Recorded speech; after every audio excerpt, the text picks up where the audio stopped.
The founder of the Wagner mercenary group, Yevgeny Prigozhin, has been listed as a passenger on a private jet that crashed overnight. Europe Bureau Chief Steve Kinane joins us now from London. Steve, good morning. This is a fast developing story. What is the latest information we have?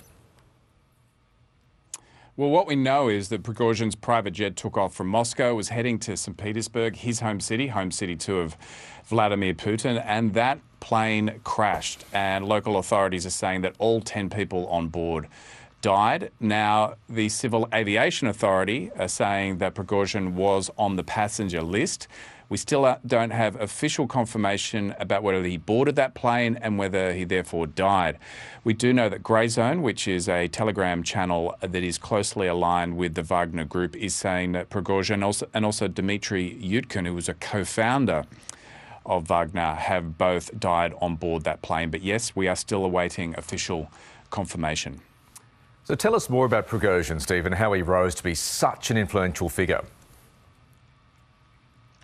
Well, he's a former convict. He got out of jail. He set up a hot dog stand. He made a lot of money out of his hot dog stand. He became a caterer, landed a number of contracts with the Kremlin, so much so that he became known as Putin's chef. Then he set up a private military organisation called Wagner, and he started doing Putin's dirty work in countries like Syria, some Central African countries, also, of course, in Ukraine. And the Wagner group, which swelled to around 50,000 troops at one stage after he was able to recruit from the Russian prison system, was quite successful and really won the only bit of Ukrainian land in Bakhmut that they have been able to take in the last 12 months in the offensive in Bakhmut.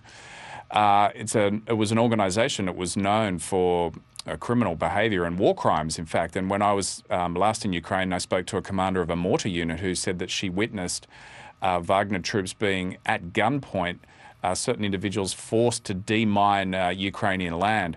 And of course, there's all those stories of sledgehammers and you know, mutineers within the Wagner group being shot on the spot. So there's some pretty awful stories that have come out about Wagner over the years. He also was financing troll factories during the election in 2016 that was meddled with in the US. So for years he's done Putin's dirty work. There's a suggestion he got a bit big for his boots. He started criticising and calling for the sacking of General Gerasimov, who was the head of the armed forces, and also the head of the defense minister, Sergei Shoigu. You would have remembered, Michael, those rants that he was doing, calling for more ammunition. He was using social media and videos to tell those kind of stories. So yeah, he kind of rose from that, and it's a suggestion that he got too big for his boots, and he may have paid the price. Yes, and on that point, if Prigozhin has been killed, and we stress there are still lots of ifs surrounding the story, he'd join what is a long list, wouldn't he, Steve, of Kremlin critics who've met rather an untimely demise?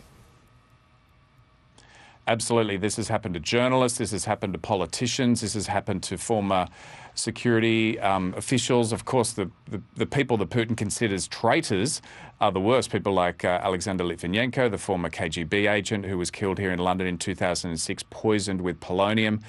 Sergei Skripal, who was a former military intelligence officer who they tried to kill with Novichok here a few years ago in Salisbury. And now they're suggesting that Prigozhin may be the latest, and that perhaps he was assassinated if he indeed was on this plane, and that this was somehow part of an operation to bring down that plane. Michael, I should add that US President Joe Biden was asked a few hours ago what he knew about what happened to Prigozhin. I don't know for a fact what happened, but I'm not surprised. Do you believe? There's not much that happens in Russia that Putin's not behind, but I don't know enough to know the answer.